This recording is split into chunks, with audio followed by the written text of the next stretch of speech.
The Making of a Saint, Somerset Maugham's classic second novel, Part 7, 32. The first thing I had done on returning to the Palazzo Orsi was to strip myself of my purple and fine linen, shave my beard and moustache, cut my hair short, put on the clothes of a serving man, and look at myself in a mirror. If I had met in the street the image I saw, I should have passed on without recognizing it.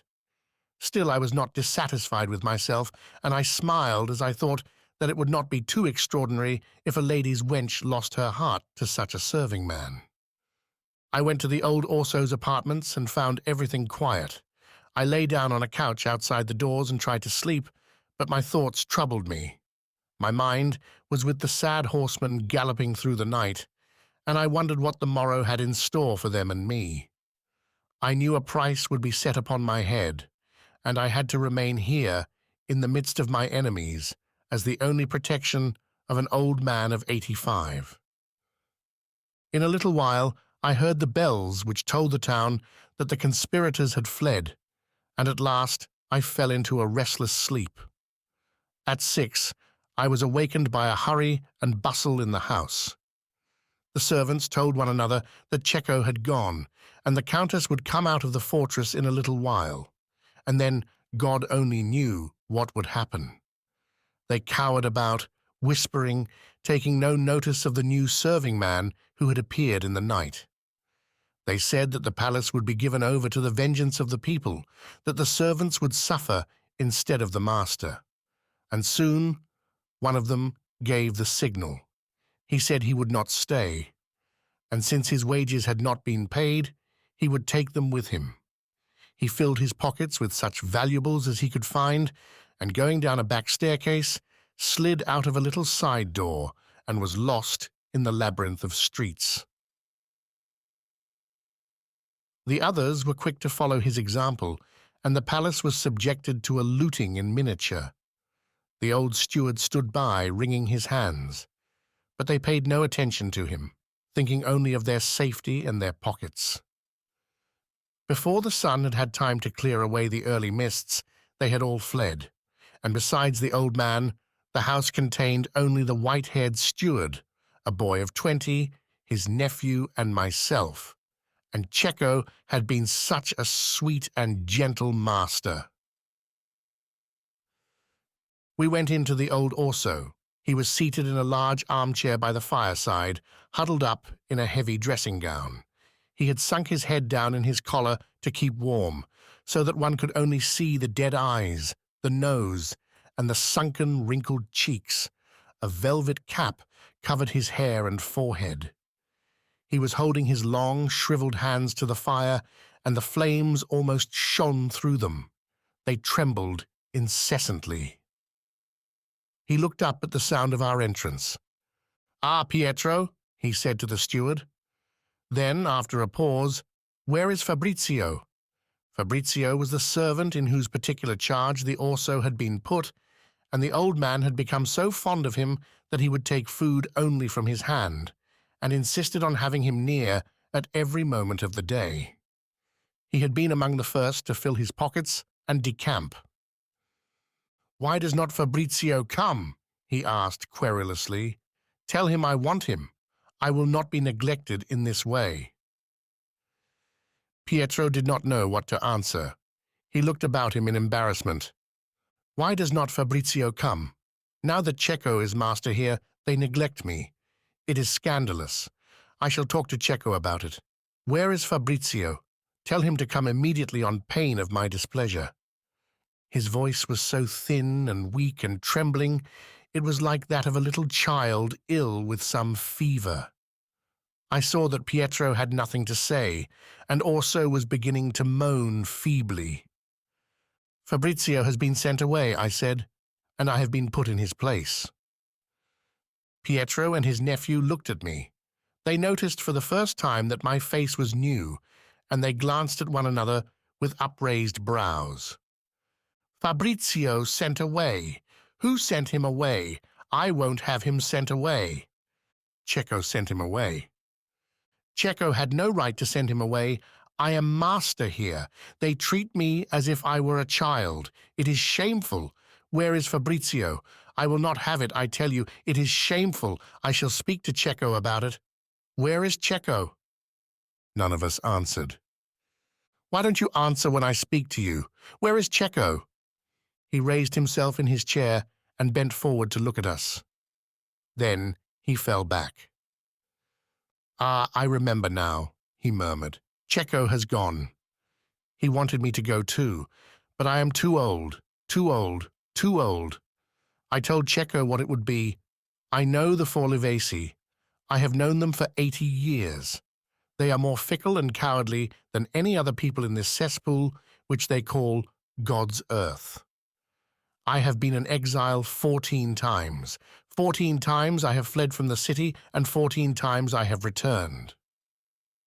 Ah, yes, I have lived the life in my time, but I am tired now. I don't want to go out again, and besides, I am so old. I might die before I returned, and I want to die in my own house. He looked at the fire, murmuring his confidences to the smouldering ashes. Then he seemed to repeat his talk with Cecco. No, Cecco, I will not come. Go alone. They will not touch me. I am Orso Orsi. They will not touch me. They dare not. Go alone and give my love to Clarice. Clarice was Cecco's wife. He kept silence for a while. Then he broke out again. I want Fabrizio. Will I not do instead? I asked. Who are you? I repeated patiently. I am the servant placed here to serve you instead of Fabrizio. My name is Fabio. Your name is Fabio? He asked, looking at me. Yes. No, it is not. Why do you tell me your name is Fabio? I know your face. You are not a serving man. You are mistaken, I said. No, no, you are not Fabio. I know your face. Who are you? I am Fabio. Who are you? He asked again, querulously. I cannot remember whom you are. Why don't you tell me? Can't you see that I am an old man? Why don't you tell me? His voice broke into the moan, and I thought he would cry. He had only seen me twice, but among his few visitors, the faces of those he saw remained with him, and he recognized me partly. I am Filippo Brandolini, I said. I have remained here to look after you and see that no harm happens. Cecco wished to stay himself, but we insisted on his going. Oh, you are a gentleman, he answered. I am glad of that. Then, as if the talk had tired him, he sank deeper down in his chair and fell into a dose. I sent Andrea, the steward's nephew, to see what was happening in the town, and Pietro and I sat in the large window talking in undertones. Suddenly, Pietro stopped and said, What is that? We both listened. A confused roar in the distance. It resembled the raging of the sea very far away. I opened the window and looked out. The roar became louder, louder, and at last we discovered that it was the sound of many voices. What is it? Asked Pietro again. There was a scrambling up the stairs, the noise of running feet. The door was burst violently open, and Andrea rushed in. Save yourselves, he cried. Save yourselves! What is it? They are coming to sack the palace. The Countess has given them leave, and the whole populace is up. The roar increased, and we could distinctly hear the shouting. Be quick! Cried Andrea. For God's sake, be quick! They will be here in a moment! I looked to the door, and Pietro, seeing my thoughts, said, Not that way. Here is another door which leads along a passage into a side street. He lifted the tapestry and showed a tiny door, which he opened. I ran to old Orso and shook him. Wake up, I said. Wake up and come with me. What is it? He asked. Never mind. Come with me. I took his arm and tried to lift him out of his chair, but he caught hold of the handles and would not stir. I will not move, he said. What is it? The mob is coming to sack the palace, and if they find you here, they will kill you. I will not move. I am also Orsi. They dare not touch me. Be quick! Be quick! Screamed Andrea from the window. The first of them have appeared in the street. In a moment, they will be here. Quick! Quick! Cried Pietro. Now the roar had got so loud that it buzzed in one's ears, and every instant it grew louder. Be quick! Be quick! You must come, I said, and Pietro joined his prayers to my commands, but nothing would move the old man. I tell you I will not fly. I am the head of my house. I am also Orsi. I will not fly like a dog before the rabble. For your son's sake, for our sake, I implored. We shall be killed with you. You may go. The door is open for you. I will stay alone. He seemed to have regained his old spirit. It was as if a last flame were flickering up. We will not leave you, I said. I have been put by Cecco to protect you, and if you are killed, I must be killed too. Our only chance is to fly. Quick! Quick! Cried Andrea. They are nearly here! Oh, master, master, cried Pietro, accept the means he offers you. Be quick! Be quick! Would you have me slink down a back passage, like a thief, in my own house? Never. They have reached the doors, cried Andrea. The noise was deafening below. The gates had been closed, and we heard a thunder of blows. Stones were thrown, sticks beaten against the iron. Then they seemed to take some great instrument and pound against the locks. Again and again the blows were repeated, but at last there was a crash. A mighty shout broke from the people, and we heard a rush. I sprang to the door of the Orso's room and locked and bolted it. Then, calling the others to help me, I dragged a heavy chest against it. We placed another chest on the first and dragged the bedstead up, pushing it against the chests. We were only just in time, for like water rushing at once through every crevice, the mob surged up and filled every corner of the house. They came to our door and pushed it. To their surprise, it did not open. Outside, someone cried, "It's locked!" The hindrance excited them, and the crowd gathered greater outside. "Break it open!" they cried. Immediately, heavy blows thundered down on the lock and handle. "For God's sake, come," I said, turning to Orso. He did not answer. There was no time to lose, and I could not conquer his obstinacy. "Then I shall force you," I cried, catching hold of both his arms and dragging him from the chair. He held on as tight as he could, but his strength was nothing against mine. I caught hold of him and was lifting him in my arms when the door was burst open. The rush of people threw down the barricade, and the crowd surged into the room. It was too late. I made a rush for the little door with Orso, but I could not get to it. They crowded round me with a shout. "Take him," I cried to Pietro, "while I defend you." I drew my sword, but immediately a bludgeon fell on it, and it smashed in two. I gave a shout and rushed at my assailants, but it was hopeless. I felt a crushing blow on my head. I sank down insensible. 33. When I opened my eyes, I found myself on a bed in a darkened room. By my side was sitting a woman. I looked at her and wondered who she was. "Who the devil are you?" I asked, somewhat impolitely. At the words, someone else stepped forward and bent over me. I recognized Andrea, then I recollected what had occurred. "Where is the Orso?" I asked. "Is he safe?" "Do you feel better?" he said. "I'm all right." "Where is the Orso?" I tried to sit up, but my head swam. I felt horribly sick and sank back. "What is the matter?" I moaned. "Only a broken head," said Andrea, with a little smile. "If you had been a real serving man, instead of a fine gentleman masquerading, you wouldn't think twice about it." "Have pity on my infirmities, dear boy," I murmured faintly. "I don't pretend that my head is as wooden as yours." Then he explained. "When you were beaten down, they made a rush for the old master and bore him off." "Oh," I cried, "I promised Cecco to look after him. What will he think?" It was not your fault. At the same time, he renewed the bandages round my head and put cooling lotions on. Good boy, I said, as I enjoyed the cold water on my throbbing head. When I saw the blows come down on your head and you fall like a stone, I thought you were killed. With you soft-headed people, one never knows. It appears to amuse you, I said. But what happened afterwards? In the excitement of their capture, they paid no attention to us, and my uncle and I dragged you through the little door and eventually carried you here. You are a weight. And where am I? In my mother's house, where you are requested to stay as long as it suits your convenience.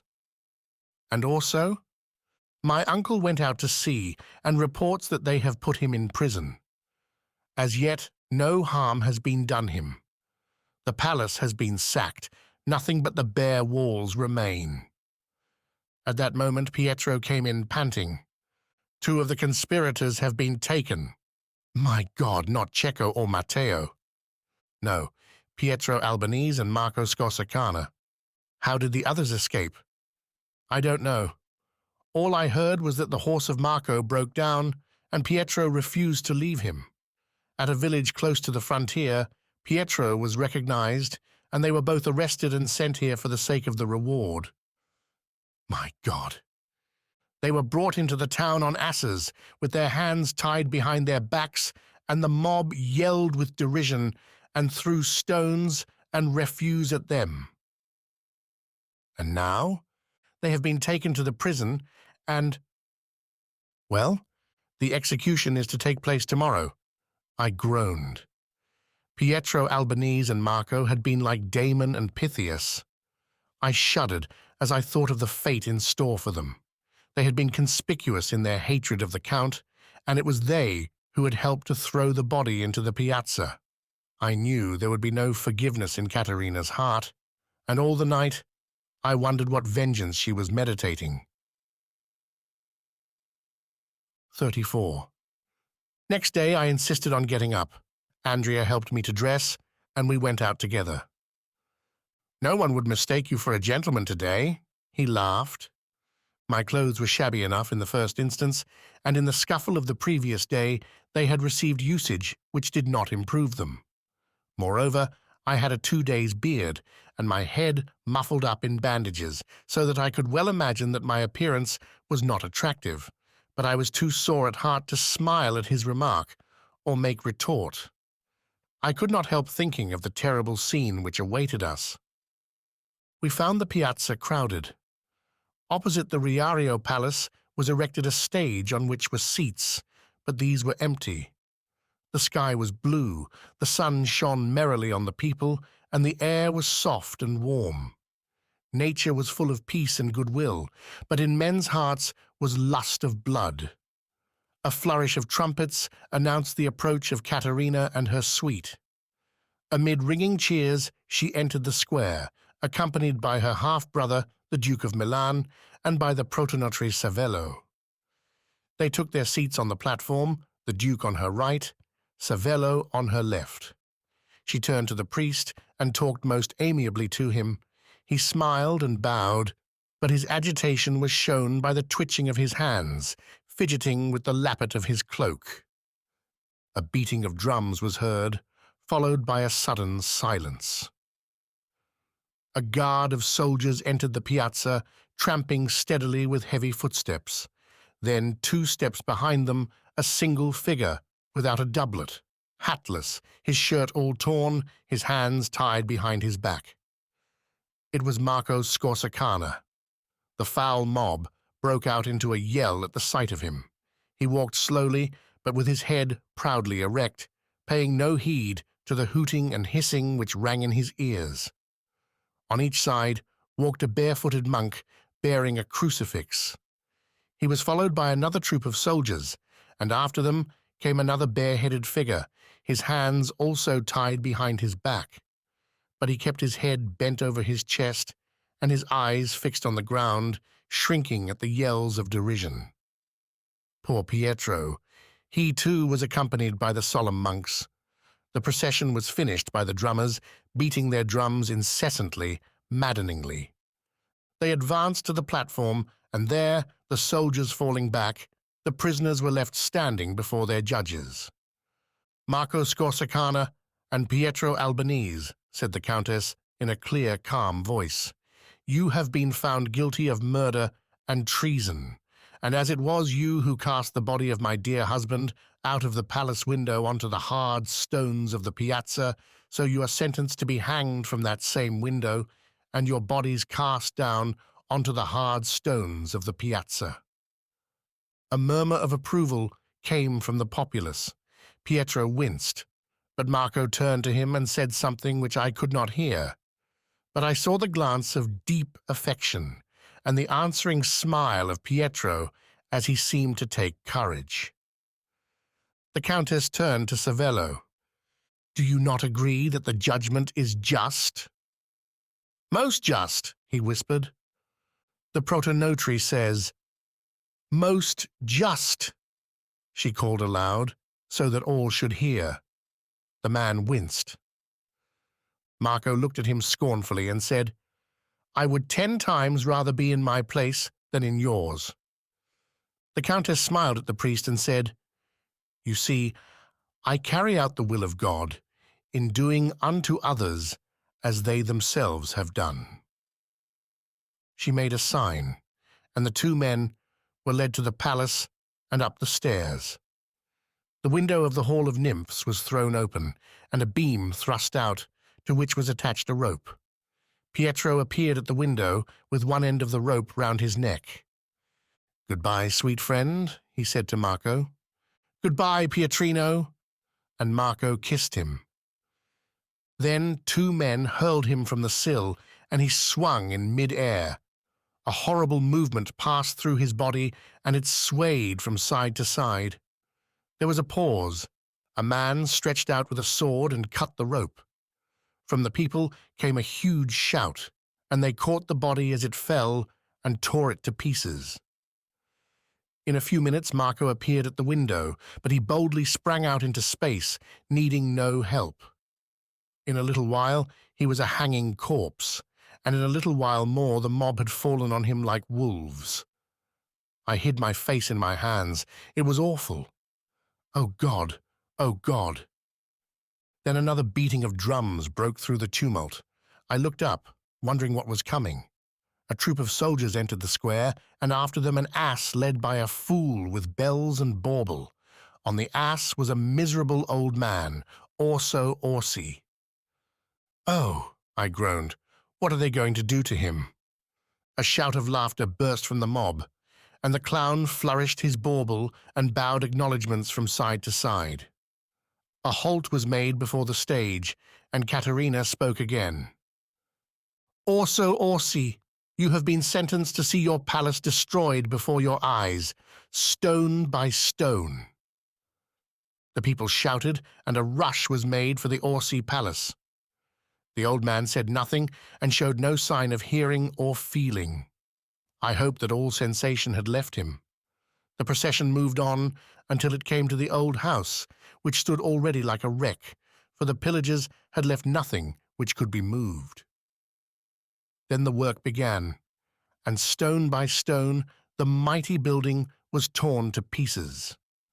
Orso looked on indifferently at the terrible work, for no greater humiliation can be offered to the Italian nobleman than this.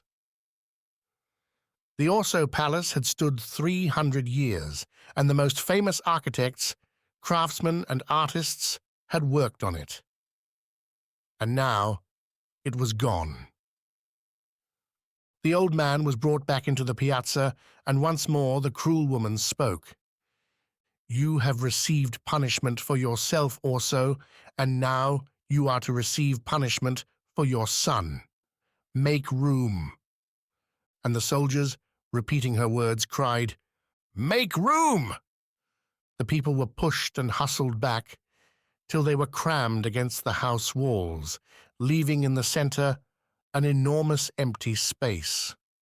Then a flourish of trumpets, and the people made an opening at the end of the square to allow the passage of a horse and man. The horse, a huge black stallion, prancing and plunging, and on each side a man was holding the bridle. On his back sat a big man, dressed all in flaming red, and a red hood covered his head and face, leaving 2 apertures for the eyes. A horrified whisper ran round the square. "The hangman!" In the centre of the piazza he stopped. Caterina addressed the Orso. "Have you anything to say, Orso Orsi?" At last he seemed to hear. He looked at her, and then, with all the strength he had, hurled the word at her. "Bastard!" She flushed angrily and made a sign. 2 men seized the old man and dragged him off the mule. They caught hold of his legs, throwing him to the ground, and with a thick rope tied his ankles together.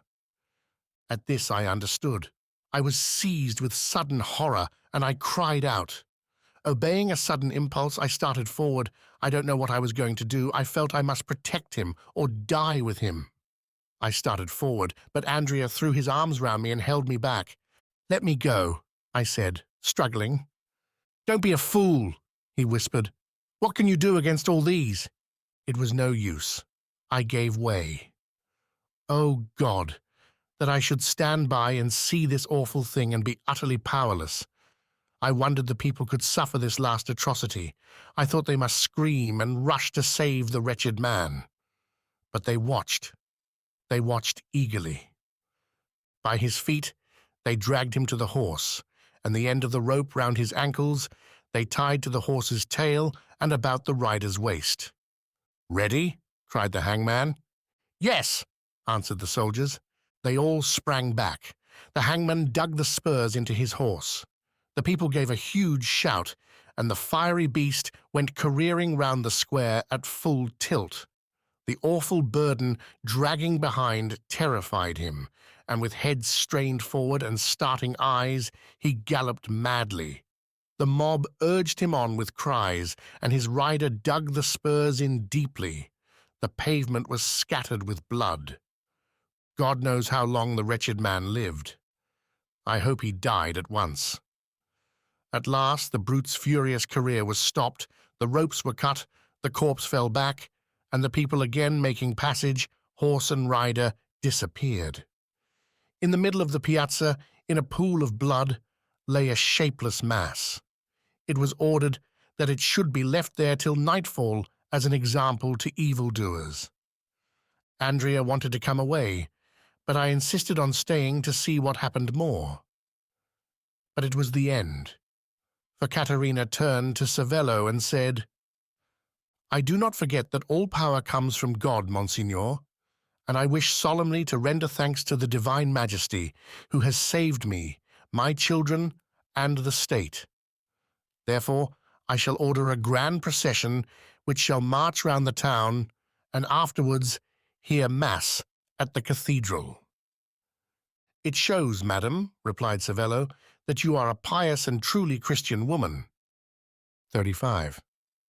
When it was night and the piazza deserted, Andrea and I and the old steward went out and made our way to the place where the horrible corpse was lying.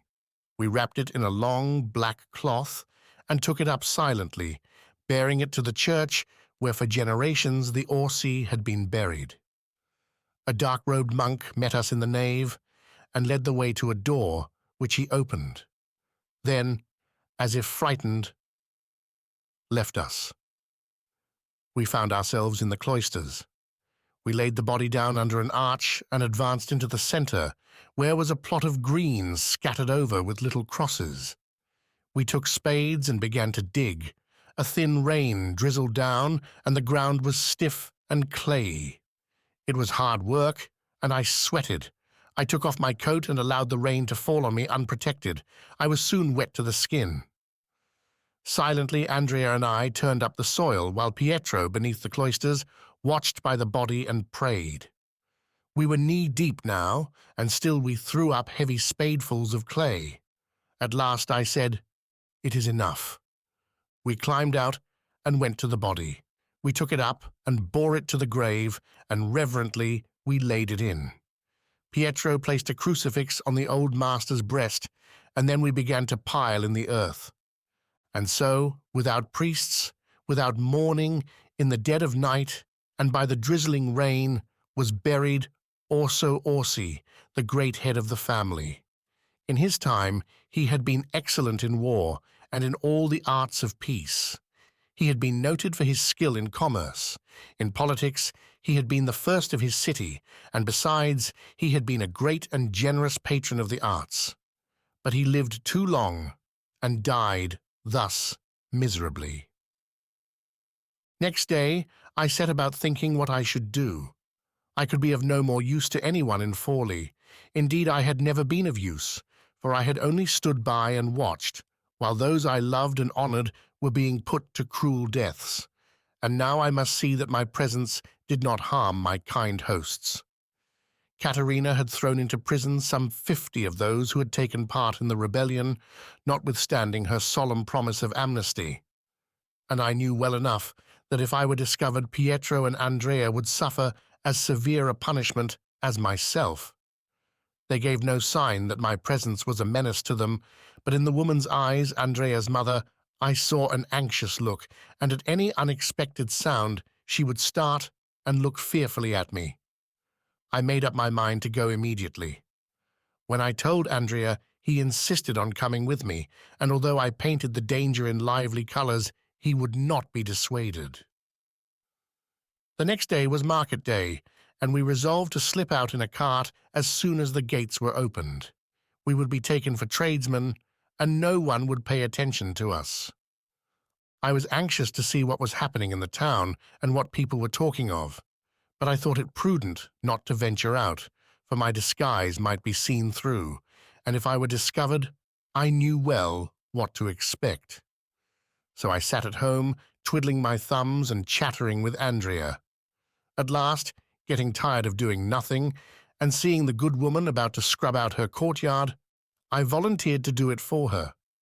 I got a broom and a pail of water and began sweeping away vigorously, while Andrea stood in the doorway scoffing. For a little while I forgot the terrible scene in the piazza. There was a knock at the door. We stopped and listened. The knock was repeated, and as no answer was given, the latch was raised and the door opened. A servant maid walked in and carefully closed it behind her. I recognized her at once. It was Julia's maid. I shrank back, and Andrea stood in front of me. His mother went forward. "And pray, madam, what can I do for you?" The maid did not answer, but stepped past her. "There is a serving man here for whom I have a message." She came straight towards me and handed me a piece of paper, then, without another word, slid back to the door and slipped out. The note contained 4 words, "Come to me tonight," and the handwriting was Julia's. A strange feeling came over me as I looked at it, and my hand trembled a little. Then I began pondering.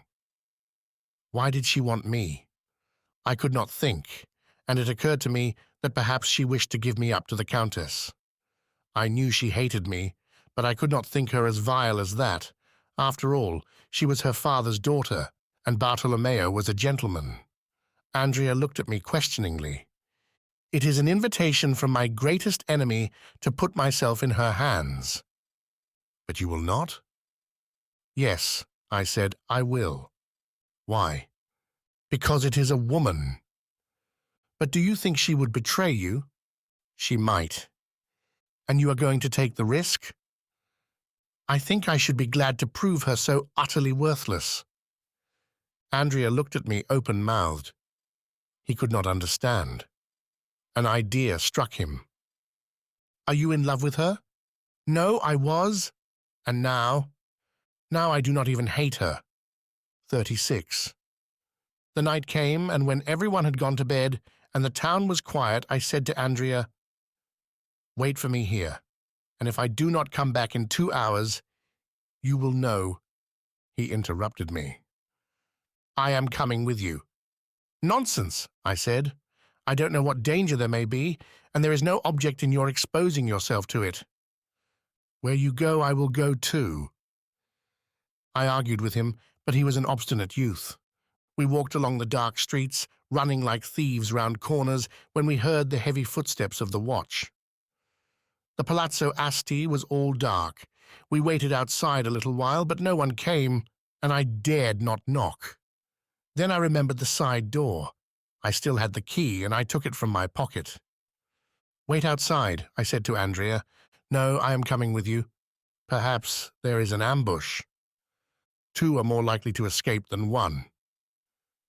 I put the key in the lock, and as I did so my heart beat and my hand trembled, but not with fear.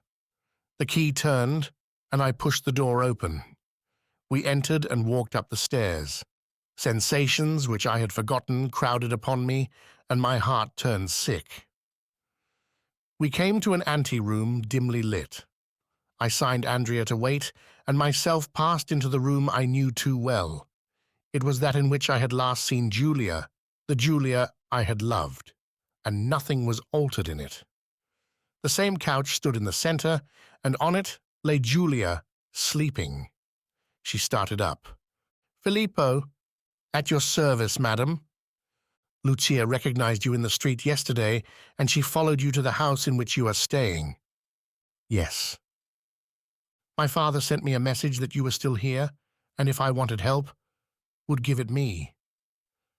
I will do whatever I can for you." What a fool I was to come. My head was in a whirl. My heart was bursting. My God! She was beautiful. I looked at her, and suddenly I knew that all the dreary indifference I had built up had melted away at the first look into her eyes. And I was terrified. My love was not dead. It was alive. Alive.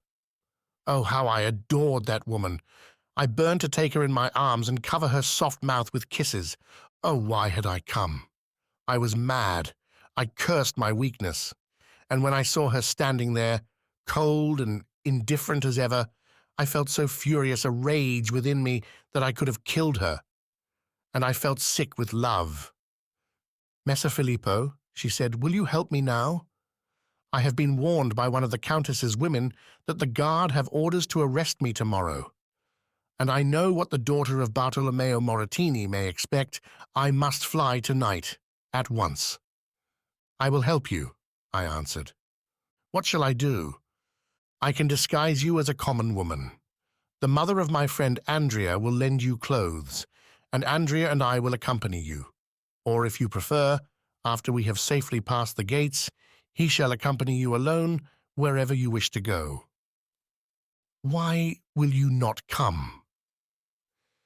"I feared my presence would make the journey more tedious to you." "And to you?"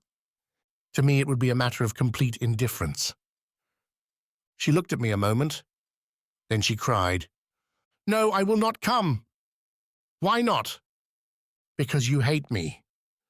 I shrugged my shoulders. I should have thought my sentiments were of no consequence. "I will not be helped by you. You hate me too much. I will stay in Forlì. You are your own mistress. Why do you mind?" "Why do I mind? Shall I tell you?" She came close up to me. Because I love you." My head swam, and I felt myself stagger. I did not know what was happening. "Filippo! Julia!" I opened my arms, and she fell into them, and I held her close to my heart, and I covered her with kisses. I covered her mouth and eyes and neck with kisses. "Julia! Julia!" But I wrenched myself away, and taking hold of her shoulders, said almost savagely, "But this time I must have you altogether. Swear that you will." She lifted her sweet face and smiled, and nestling close up to me, whispered, "Will you marry me?" I kissed her. "I loved you always," I said. "I tried to hate you, but I could not. Do you remember that night at the palace? You said you had never cared for me." "Ah, yes, but you did not believe me. I felt it was not true, but I did not know, and it pained me. And then Claudia... I was so angry with you, I would have done anything to revenge myself, but still I loved you." "But Claudia? You loved her too?" "No," I protested. "I hated her and despised her, but I tried to forget you, and I wanted you to feel certain that I no longer cared for you. I hate her. Forgive me, I said. I forgive you everything, she answered. I kissed her passionately, and I did not remember that I too had something to forgive. The time flew on, and when a ray of light pierced through the windows, I started up in surprise. We must make haste, I said. I went into the anteroom and found Andrea fast asleep. I shook him. At what time do the gates open? I asked. He rubbed his eyes and, on a repetition of the question, answered, 5. It was 4:30. We had no time to lose. I thought for a minute. Andrea would have to go to his mother's and find the needful clothes, then come back. It would all take time, and time meant life and death. Then the sight of a young and beautiful woman might arouse the guard's attention, and Julia might be recognized. An idea struck me. "Undress," I said to Andrea. "What?" "Undress. Quickly." He looked at me blankly. I signed to him, and as he was not rapid enough, I tore off his coat. Then he understood, and in a minute he was standing in his shirt while I had walked off with his clothes. I handed them to Julia and came back. Andrea was standing in the middle of the room, the very picture of misery. He looked very ridiculous. "Look here, Andrea," I said. "I have given your clothes to a lady who is going to accompany me instead of you. Do you see?" "Yes, and what am I to do? You can stay with your mother for the present, and then, if you like, you can join me at my house in Città di Castello." "And now?" "Oh, now you can go home." He did not answer, but looked at me dubiously, then at his bare legs and his shirt, then again at me. I pretended not to understand. "You seem troubled, my dear Andrea. What is the matter?" He pointed to his shirt.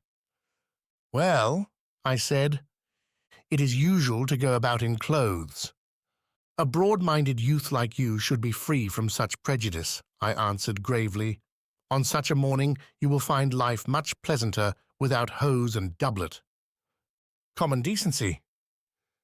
"My dear boy, are you not aware that our first parents were content with fig leaves, and are you not satisfied with a whole shirt? Besides, have you not a fine pair of legs and a handsome body? What are you ashamed of?" "Everyone will follow me." "All the more reason to have something to show them." "The guard will lock me up." "How will the jailer's daughter be able to resist you in that costume?" Then another idea struck me, and I said, "Well, Andrea, I am grieved to find you of so unpoetical a turn of mind, but I will deny you nothing." I went to Julia, and taking the clothes she had just cast off, brought them to Andrea. "There!" He gave a cry of delight, but on seizing them and discovering petticoats and flounces, his face fell. I leant against the wall and laughed till my sides ached. Then Julia appeared, a most fascinating serving boy. "Goodbye," I cried, and hurried down the stairs. We marched boldly to the city gate, and with beating hearts and innocent countenances, passed through and found ourselves in the open country. 37. The Orsi and the Moratini had taken my advice and gone to Città di Castello, so it was to that city we directed our way, and eventually reached it in safety. I did not know where Bartolomeo Moratini was, and I did not wish to take Julia to my own house, so I placed her in a Benedictine convent, the superior of which, on hearing my name, promised to give her guest every care. Then I went to the old palace which I had not seen for so many years. I had been too excited to get really home to notice anything of the streets as I passed through them, but as I came in view of the well-remembered walls, I stopped, overcome with strange emotions. I remembered the day when news had been brought me that the old Vitelli, who was then ruler of Castello, had murmured certain things about me which caused my neck to itch uncomfortably, and upon this I had entrusted my little brother to a relative who was one of the canons of the cathedral, and the palace to my steward, and mounting my horse, ridden off with all possible haste. I had supposed that a few months would calm the angry Vitelli, but the months had lengthened out into years, and his death had come before his forgiveness.